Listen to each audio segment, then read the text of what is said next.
कक्षा 11वीं के समस्त विद्यार्थियों को हिंदी पठन पाठन की हार्दिक शुभकामनाएं। आशा करता हूं कि आप सभी अपने अपने घरों पर कुशल पूर्वक से होंगे और इस कोरोना काल के चुनौतीपूर्ण समय में आपका पठन पाठन पूर्ण वेग के साथ उत्तरोत्तर वृद्धि की ओर होगा। चलते हैं आज के गद्य पाठ गलता लोहा की ओर। गलता लोहा शेखर जोशी की कहानी कला का एक प्रतिनिधि नमूना है। समाज के जातिगत विभाजन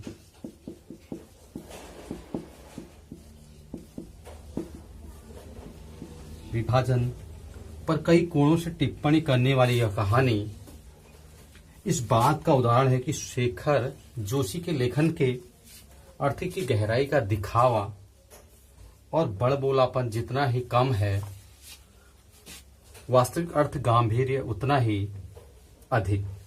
लेखक की किसी मुखर टिप्पणी की बगैर ही पूरे पाठ से गुजरते हुए हम यह देख पाते हैं कि एक मेधावी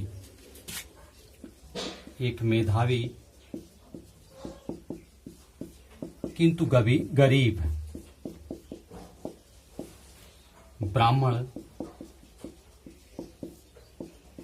जाति मोहन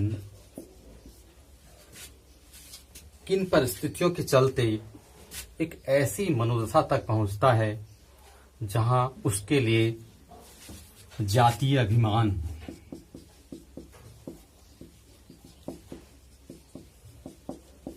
एक बेमानी हो जाता है।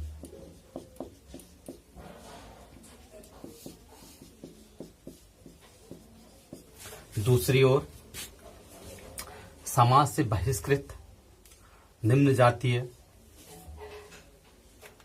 धनराम किस प्रकार से शिक्षक की उपेक्षा का शिकार होते होते अपने पैतृक व्यवसाय को करने में दक्ष होता है, और वही मेधावी किंतु निर्धन ब्राह्मण मोहन किस प्रकार से अपने माता पिता की अपेक्षाओं के अनुरूप शहर जाता है और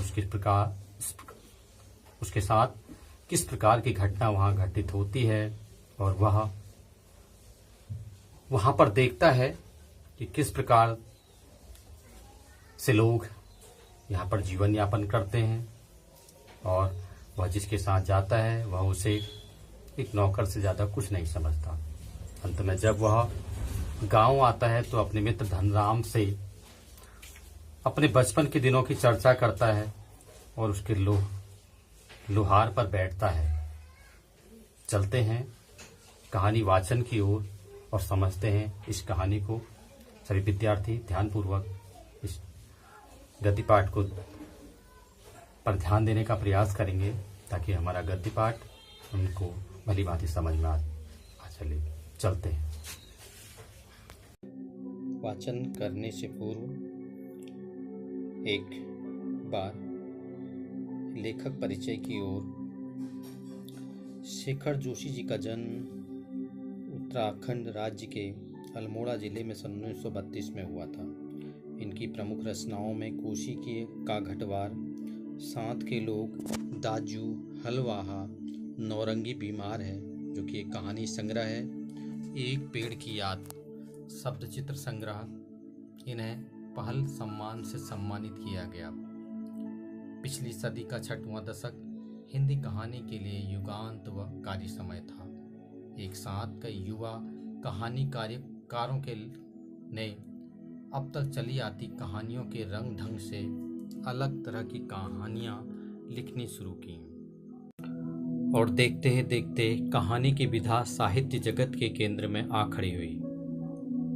उस पूरे उठान को नाम दिया गया नई कविता आंदोलन। इस आंदोलन के बीच उभरी हुई प्रतिभाओं में शेखर जोशी का स्थान अन्यतम है। उनकी कहानियां नई कहानी आंदोलन के प्रगतिशील पक्ष का प्रतिनिधित्व करती हैं। समाज का मेहनतकश और सुविधाहीन तबका उनकी कहानियों में जगह पाता है। निहायत सहज एवं आडंबरहीन भाषा शैली में वे सामाजिक यथार्थ के बारीक नुक्तों को पकड़ते और प्रस्तुत करते हैं। उनका रचना संसार से गुजरते हुए समकालीन जनजीवन की बहुविध विडंबनाओं को महसूस किया जा सकता है। ऐसा करने में उनकी प्रगतिशील जीवन दृष्टि और यथार्थ बोध का बड़ा योगदान रहा है। शेखर जी की कहानियाँ विभिन्न भारतीय भाषाओं के अतिरिक्त अंग्रेजी, पोलिश और रूसी में भी अनुदित हो चुकी हैं। उनकी प्रसिद्ध कहानी दाजू पर चिल्ड्रंस फिल्म सोसाइटी द्वारा फिल्म का निर्माण भी हुआ है। गलता लोहा शेखर जोशी की कहानी कला का एक प्रतिनिधि नमूना है। समाज की जातिगत विभाजन कई कोणों से टिप्पणी करने वाली यह कहानी इस बात का उदाहरण है कि शेखर जोशी के लेखन में अर्थ की गहराई का दिखावा और बड़बोलापन जितना ही कम है, वास्तविक अर्थ गांभीर्य उतना ही अधिक। लेखक की किसी मुखर टिप्पणी के बगैर ही पूरे पाठ से गुजरते हुए हम यह देख पाते हैं कि एक मेधावी किंतु निर्धन ब्राह्मण युवक मोहन किन परिस्थितियों के चलते उस मनोदशा तक पहुंचता है जहां उसके लिए जातीय अभिमान बेईमानी हो जाता है। सामाजिक विधि निषेधों को ताक पर रखकर वह धनराम लोहार के आफर पर बैठता ही नहीं, उसके काम में भी अपनी कुशलता दिखाता है। मोहन का व्यक्तिगत जातिगत आधार पर निर्मित झूठे भाईचारे की जगह मेहनत कशों के सच्चे भाईचारे की प्रस्तावना करता प्रतीत होता है, मानो लोहा गल कर एक नया आकार ले रहा हो। पाठवाचन गलता लोहा। मोहन के पैर अनायास ही शिल्पकार टोले की ओर मुड़ गए। उसके मन के किसी कोने में शायद धनराम लोहार के आफर की वह अनुगूंज शेष थी जिसे वह पिछले 3-4 दिनों से दुकान की ओर जाते हुए दूर से सुनता रहा था। निहाई पर रखे लाल गर्म लोहे की पर पड़ती हथौड़े की थप थप आवाज, ठंडे लोहे पर लगती चोट से उठता ठनकता स्वर और निशाना साधने से पहले खाली निहाई पर पड़ती हथौड़ी की खनक, जिन्हें वह दूर से ही पहचान सकता था। आपने देखा होगा जो लोहार होते हैं वो लोहे की निहाई पर अपना कार्य करते हैं, तो बार बार मोहन भी धनराम के उस लोहार से आती आवाज़ को आते जाते देखा करता था। लंबे बेंट वाले हंसुए को लेकर वह घर से उस उद्देश्य से निकला था कि अपने खेतों के किनारे उगाई कांटेदार झाड़ियों को काट छांट कर साफ कराएगा। बूढ़े बंसीधर जी के बूते का अब यह सब काम नहीं रहा। यही क्या, जन्म भर जिस पुरोहित के बूते पर उन्होंने घर संसार चलाया था वह भी अब वैसे कहाँ कर पाते थे। यजमान लोग उनकी निष्ठा और संयम के कारण ही उन पर श्रद्धा रखते हैं, लेकिन बुढ़ापे का जर्जर शरीर अब उतना कठिन श्रम और उपवास व्रत नहीं झेल पाता। सुबह सुबह जैसे उससे सहारा पाने की नीयत से ही उन्होंने गहरा निश्वास लेकर कहा था। उनके पिताजी बंसीधर थे मोहन के, उन्होंने कहा था कि तुम खेत में जाओ, कुछ मेरा हाथ बटाया। आज गणनाथ जाकर चंद्रदत्त जी के लिए रुद्री पाठ करना था। अब मुश्किल ही लग रहा है। यह 2 मील की सीधी चढ़ाई अब अपने बूते की नहीं। एकाएक ना भी नहीं कहा जा सकता, कुछ समझ में नहीं आता। मोहन उनका आशय न समझता हो ऐसी बात नहीं, लेकिन पिता की तरह ऐसे अनुष्ठान कर पाने का न उसे अभ्यास ही है और न वैसी गति। प्रायः कोई भी व्यक्ति किसी कार्य को जब करता है तो वह उसमें पूरी तरह दक्ष नहीं होता। पिताजी बूढ़े थे, काफ़ी काम करते हुए ने काफ़ी समय हो गया था, इसलिए वे दक्ष थे। वह पूजा अनुष्ठानों के लिए दक्ष नहीं था। पिता की बातें सुनकर भी उसने उनका भार हल्का करने का कोई सुझाव नहीं दिया। जैसे हवा में बात कह दी गई थी वैसे ही अनुत्तरित रह गई। पिताजी ने कहा लेकिन उसने कोई भी उत्तर नहीं दिया। पिता का भार हल्का करने के लिए वह खेतों की ओर चला था, लेकिन हंसुए की धार पर हाथ फेरते हुए उसे लगा वह पूरी तरह कुंद हो चुकी है। उसने देखा कि धार पूरी तरह ठीक नहीं। धनराम अपने बाएं हाथ से धौकनी फूंकता हुआ दाएं हाथ से भट्टी में गर्म होते लोहे को उलट पुलट रहा था और मोहन भट्टी से दूर हटकर एक खाली कनिस्तर के ऊपर बैठा उसकी कारीगरी को पारखी निगाहों से देख रहा था। धनराम और दोनों मित्र थे। मोहन साथ ही पढ़ते थे। मास्टर त्रिलोक सिंह तो अब गुजर गए होंगे? मोहन ने पूछा। वे दोनों अब अपने बचपन की दुनिया में लौट आए थे। धनराम की आंखों में एक चमक सी आ गई। वह बोला, मास्टर साहब भी क्या आदमी थे लला। अभी पिछले साल ही गुजरे। सच कहूँ आखिरी दम तक उनकी छड़ी का डर लगा ही रहता था। पहले समय में स्कूल में अध्यापक छड़ी का प्रयोग करते थे, डंडा लगाया जाता है, लेकिन आजकल तो बहुत कम ही यूज़ किया जाता है। तो बच्चों को बड़ा डर रहता था डंडे का। यहीं पर वो बात बता रहा है धनराम। दोनों हो कर हंस दिए। कुछ क्षणों के लिए वे दोनों ही जैसे किसी बीती हुई दुनिया में लौट गए। हो ना हो उन्हें भी अपना बचपन याद आने लगा। गोपाल सिंह की दुकान से हुक्के का आखिरी कस खींच कर त्रिलोक सिंह स्कूल की चारदीवारी में उतरते हैं। याद आ रही है कि किस प्रकार से वो हुक्का पीने के बाद गोपाल सिंह की दुकान से स्कूल में आते। थोड़ी देर पहले तक धमा चौकड़ी मचाते, उठा पटक करते और बांस के पेड़ों की टहनियों पर झूलते बच्चों को जैसे सांप सूंघ गया है। और उनके आते ही बच्चे डरने लगते हैं। तो वैसे ही हम भी डरने लग जाते थे, कह रहे हो। कड़े स्वर में वह पूछते हैं, प्रार्थना कर ली तुम लोगों ने? यह जानते हुए भी कि यदि प्रार्थना हो गई होती तो गोपाल सिंह की दुकान तक उनका संवेद स्वर पहुँचता ही। त्रिलोक सिंह घूर घूर कर एक एक लड़के को देखते हैं। फिर वही कड़क कर आवाज़, मोहन नहीं आया आज? यहाँ पर बताया गया है कि किस प्रकार से टीचर को केवल स्कूल आना पढ़ाना ही से मतलब है, बाकी प्रार्थना हुई नहीं हुई, क्या ड्यूटी है, इसका कोई भान नहीं रहता था। कुछ टीचरों का उदाहरण ऐसा था, लेकिन कुछ आदर्श हैं। मोहन उसका चहेता शिष्य था। पुरोहित खानदान का कुशाग्र बुद्धि का बालक, पढ़ने में नहीं गायन में भी बेजोड़। त्रिलोक सिंह मास्टर ने उसे पूरे स्कूल का मॉनिटर बना रखा था। वही सुबह सुबह हे प्रभु आनंद दाता ज्ञान हमको दीजिए का पहला स्वर उठाकर प्रार्थना शुरू करता था। मॉनिटर जो होता है वही प्रार्थना शुरू करता है। अक्सर आज भी देखा होगा आपने, जो होशियार होता है उसे मॉनिटर बनाया जाता है, जो शक्तिशाली होता है उसे मॉनिटर बनाया जाता है, या किसी में और कोई विशेषता होती है उसे मॉनिटर बनाया जाता है। मोहन को लेकर मास्टर त्रिलोक सिंह को बड़ी उम्मीदें थीं। मास्टर को उम्मीद होती है अपने शिष्यों से, लेकिन त्रिलोक सिंह जो है मोहन को बहुत अच्छा मानते थे और बहुत उम्मीद थी। कक्षा में किसी छात्र को कोई सवाल ना आने पर वही सवाल वे मोहन से पूछते और उनका अनुमान सही निकलता। जब किसी को नहीं आता तो मोहन से पूछते और मोहन ठीक ठीक बता देता।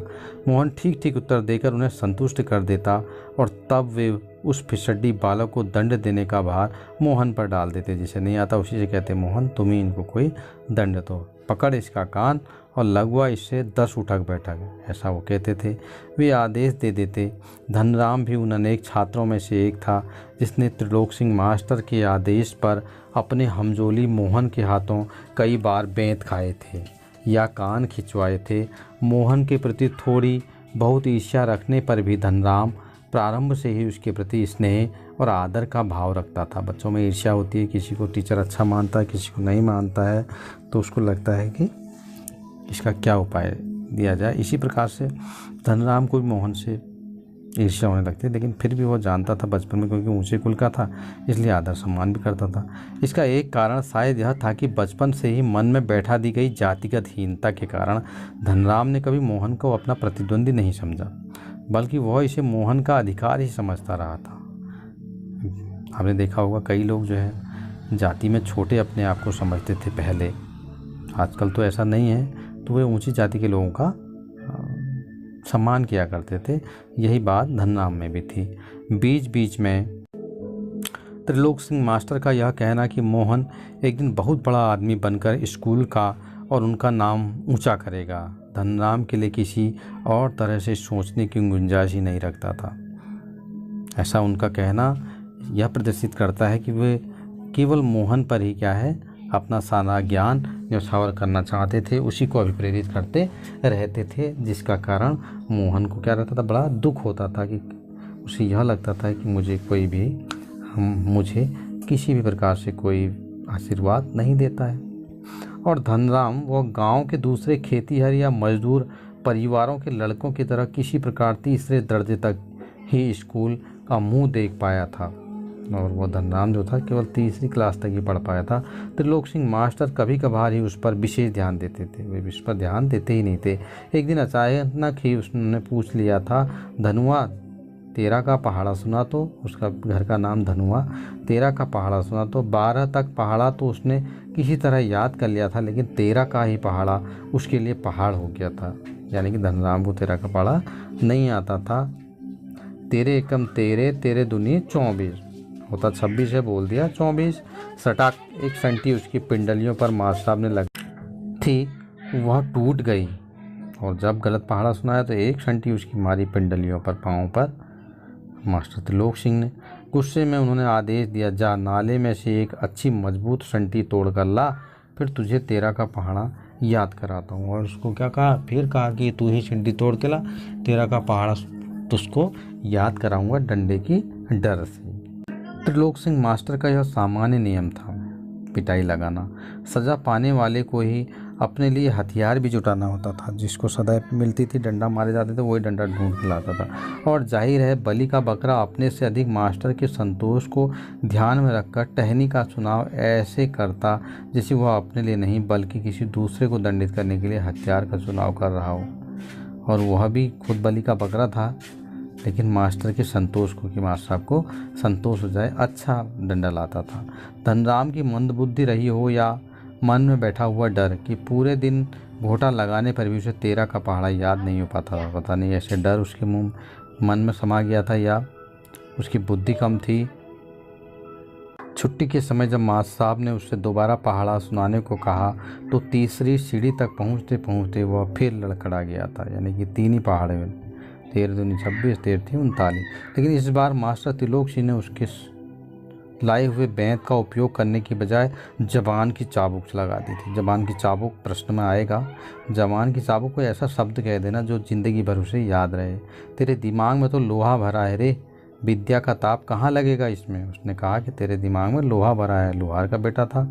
विद्या का ताप, विद्या कहाँ से आएगी इसमें। अपने थैले से 5-6 दरातियाँ निकाल कर उन्होंने धनराम को धार लगा लाने के लिए पकड़ा दी थी। और अपने थैले से 4-5 दरातियाँ निकालनी, उससे कहा इसकी धार लगवा लाना। किताबों की विद्या का ताप लगाने की सामर्थ्य धनराम के पिता की नहीं थी। यानी किताब उसे पढ़ाएं तो ऐसी क्षमता पिता में नहीं थी। धनराम हाथ पैर चलाने लायक हुआ ही था कि बाप ने उसे धौंकने फूकने का या सान लगाने के कामों में उलझाना शुरू कर दिया। फिर धीरे धीरे हथौड़े से लेकर घन चलाने की विद्या सिखाने लगा। फर्क इतना ही था कि जहां मास्टर त्रिलोक सिंह उसे अपनी पसंद का बेंत चुनने की छूट दे देते थे, वहां गंगाराम इसका चुनाव स्वयं करते थे।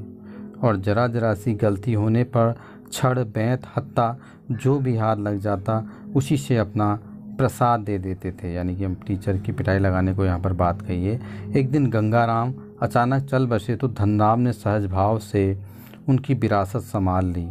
पिता भी मारते थे गंगाराम, पिता हैं यहाँ पर गंगाराम, पिता भी मारते थे, टीचर भी मारते थे। और अचानक जब वो उनकी मृत्यु हो गई तो धनराम ने उनके पिता की विरासत संभाल ली। और आस पड़ोस के गांव वालों को याद नहीं रहा वे कब गंगाराम के ऑफर को धनराम का ऑफर कहने लगे थे। धीरे धीरे गंगाराम का ऑफर धनराम का ऑफर बनने लगा। आपने देखा होगा पिता के बाद पुत्र के पास जो भी चीज़ हो जाती है फिर पुत्र की कही जाने लगती है। प्राइमरी स्कूल की सीमा लांघते ही मोहन ने छात्रवृत्ति प्राप्त कर त्रिलोक सिंह मास्टर की भविष्यवाणी को किसी हद तक सिद्ध कर दिया तो साधारण हैसियत वाले यजमानों की पुरोताई करने वाले बंशीधर तिवारी का हौसला बढ़ गया। और जैसी छात्रवृत्ति मिली मोहन को, मास्टर की भविष्यवाणी हुई कि एक न दिन नाम रोशन करेगा।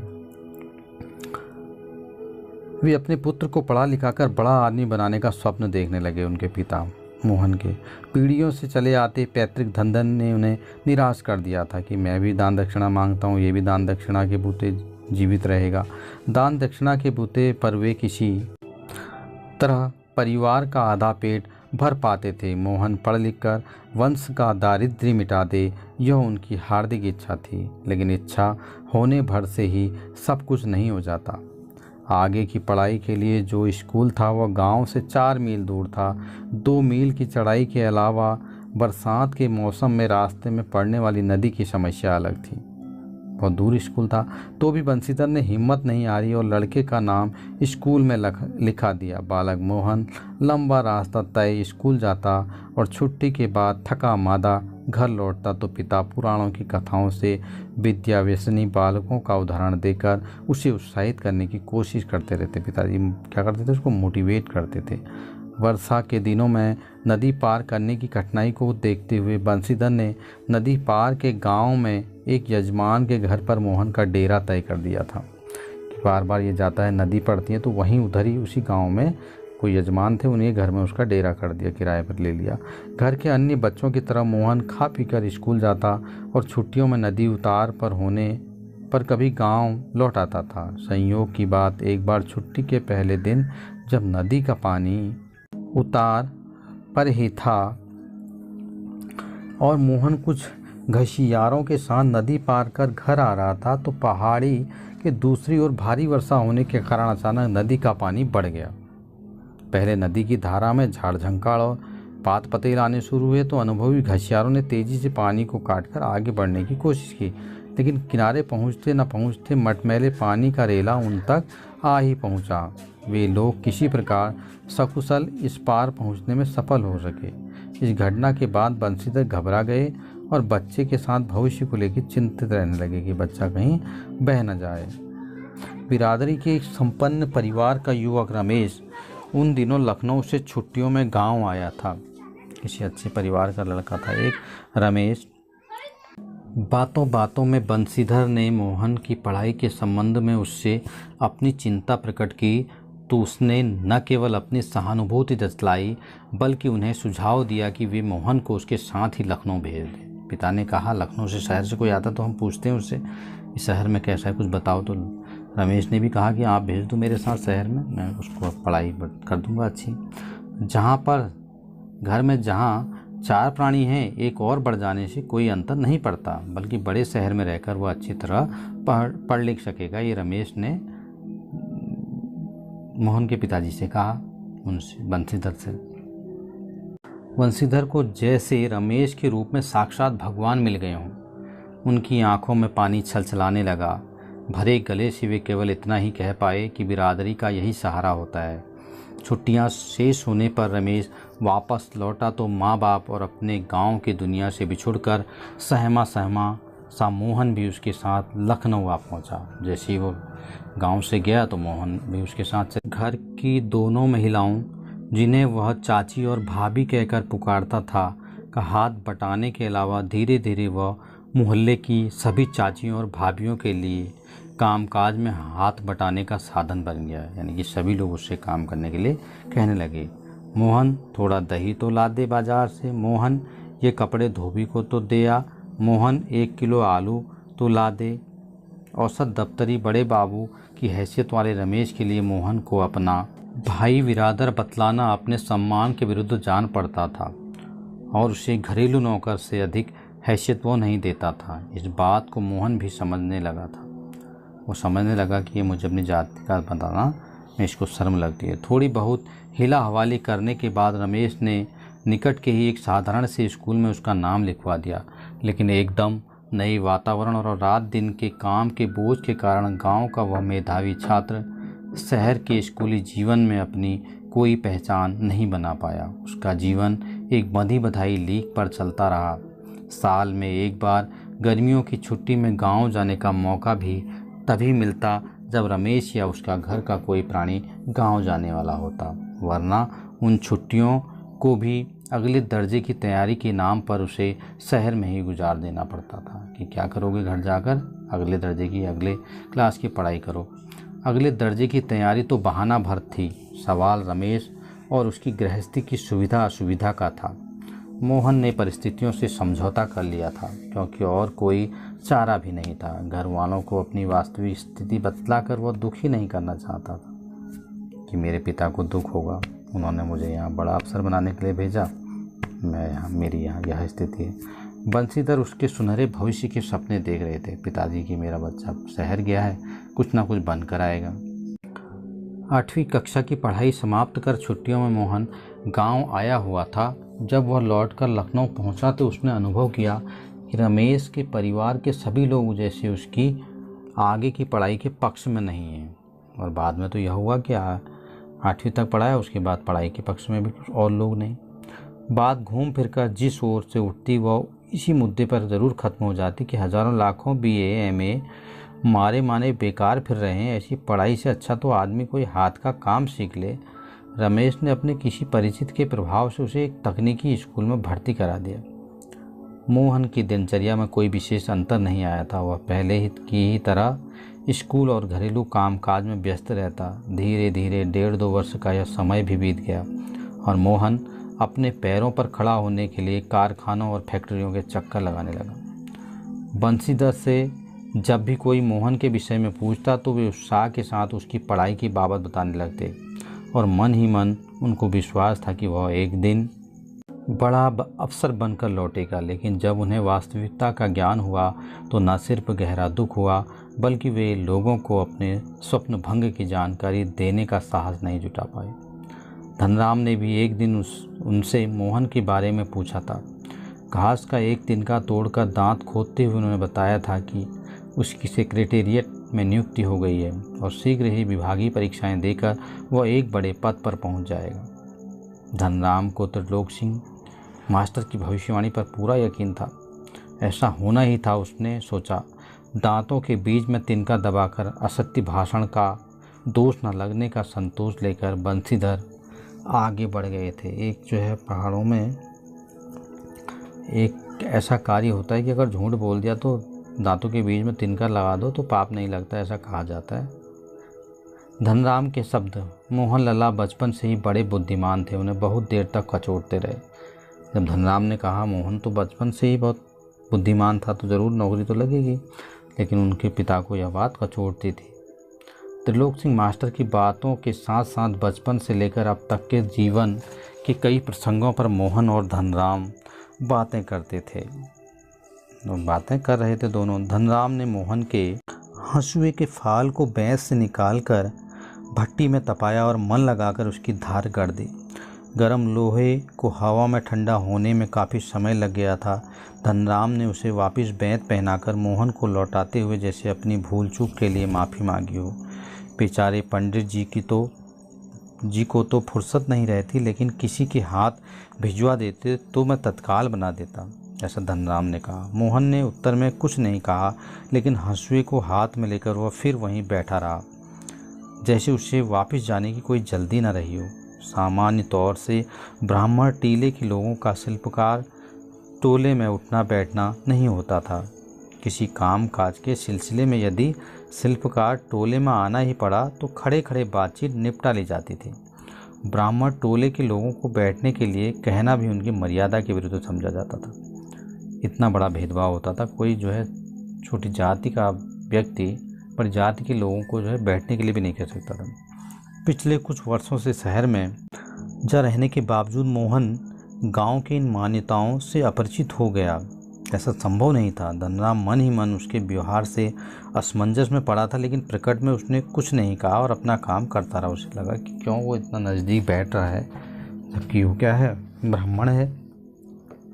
लोहे की एक मोटी छड़ को भट्टी में गलाकर धनराम गोलाई में मोड़ने की कोशिश कर रहा था। एक हाथ से सणसी पकड़कर जब वह दूसरे हाथ से हथौड़े की चोट मारता तो निहाई पर ठीक घाट में सिरा न फंसने के कारण लोहा उचित ढंग से मुड़ नहीं पा रहा था। मोहन कुछ देर तक उसे काम करते हुए देखता रहा।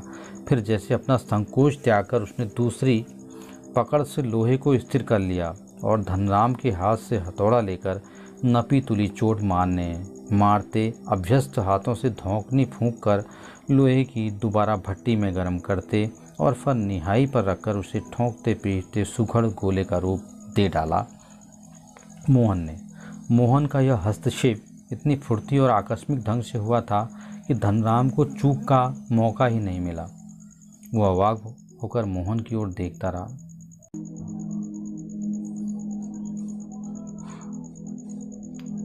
कारीगरी पर उतना आश्चर्य नहीं हुआ जितना पुरोहित खानदान के एक युवक की इस तरह के काम में उसकी भट्टी पर बैठकर हाथ डालने पर हुआ था। वह संकेत दृष्टि से इधर उधर देखने न लगा कि कोई देख ना ले।